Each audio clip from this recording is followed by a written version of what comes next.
अब हम सीखेंगे पैल्विक पॉइंट। पैल्विक पॉइंट क्या है? पैल्विक एरिया में दिया जाने वाला पॉइंट है, यानी कि पैल्विक बोन के ऊपर दिया जाने वाला पॉइंट है। पैल्विक पॉइंट हम तब देते हैं जब पेन एक तरफा हो, जैसे बैक पेन है और एक ही तरफ है, यानी कि मुझे बैक पेन है, यानी कमर में दर्द आ रहा है, लेकिन यहां नहीं है, लेकिन यहां है, इस कूल्हे में दर्द है, इस कूल्हे की हड्डी में पेन है, या इधर की तरफ है, तो ये एक पॉइंट हो गया। तो यहां पर मैंने अभी आपको बताया था कि यहां पर कंप्रेशन हो सकता है, क्योंकि जो हमारा पेल्विक बोन है, पेल्विक बोन के अंदर हमारा ये जो एसिटाबुलम है, यानी कि हमारे हिप जॉइंट है, ये अंदर जाकर इसमें हिट करता है और फिर ये मूवमेंट होती है। जब ये घिस जाता है तो इसे हम एबीएन कहते हैं, है ना। तो यहीं पर कहीं ना कोई कंप्रेशन है, यहीं पर कोई रुकावट है जिसकी वजह से आपको पेन है। तो पेन कहाँ होगा? एक कूल्हे में होगा, कूल्हे की हड्डी के अंदर होगा। तो उस समय पर उसको बोलते हैं पैल्विक पॉइंट देकर उस कंप्रेशन को रिलीज करते हैं।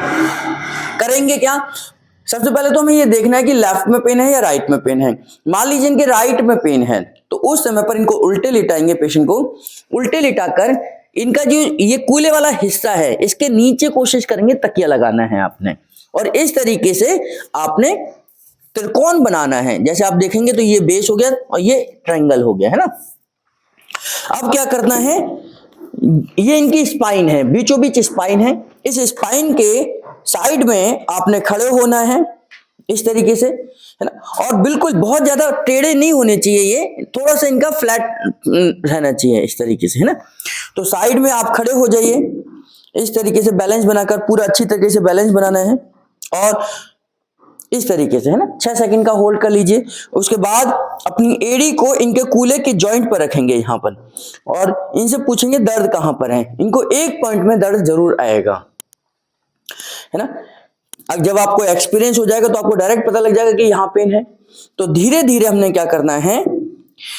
अपनी इस एड़ी के ऊपर प्रेशर देना है, और उतना प्रेशर देना है जितना पेशेंट सहन कर सके। तो धीरे धीरे एड़ी के ऊपर प्रेशर देंगे, और मेरा प्रेशर अब एड़ी के ऊपर आ गया। यहाँ 6 सेकंड से लेकर 21 सेकंड तक आप होल्ड कर सकते हैं, एज पर एज पेशेंट के दर्द की सहन करने की क्षमता के अनुसार। और जब आपने ये पॉइंट दे दिया, वापस आप उसी पोजीशन पे आएंगे, इस तरीके से धीरे धीरे आप उतर जाएंगे, और यहां पर ये रिलैक्स कर देंगे।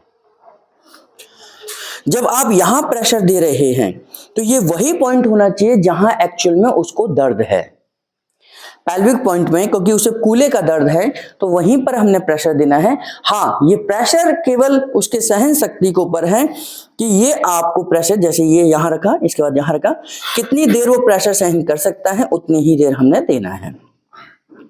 ये हमारी पोजीशन बिल्कुल यही रहनी चाहिए, और आपका वेट आपकी कुर्सियों के ऊपर होना चाहिए। जितना पेशेंट सहन कर सकता है उतना ही हमने देना है। फिर बैलेंस बनाकर उतरना है, झटके से नहीं उतरना। और फिर जो आपने प्रेशर दिया है उसको रिलैक्स कर दीजिए, इसको रिलैक्स कर दीजिए। ये हमारा पैल्विक का पॉइंट है। देते समय ये ध्यान करेंगे कि ये बहुत ज्यादा ऊपर ना उठा हुआ हो, अगर उठता है तो थोड़ा सा नीचे कर लीजिए। तकिए का इस्तेमाल जरूर करना है, क्योंकि आपने हड्डी के ऊपर प्रेशर दे रहे हैं। और देने के बाद धीरे धीरे पैर को सीधा कर लीजिए, और इसके बाद ये करवट लेकर उठ सकते हैं। यानी कि ये फिजिकल ट्रीटमेंट है। जब हम बैक पेन के लिए बहुत सारे केमिकल ट्रीटमेंट का इस्तेमाल करते हैं, हमारे पास बहुत सारे केमिकल ट्रीटमेंट है बैक पेन के लिए, लेकिन ये फिजिकल ट्रीटमेंट है जो इंस्टेंट रिजल्ट देता है। इस पॉइंट से हमने देखा है कि बहुत सारे लोगों को पहले ही दिन में 50% तक आराम आ जाता है ना। तो इस पैल्विक पॉइंट से हम कूल्हे के दर्द को ठीक करते हैं।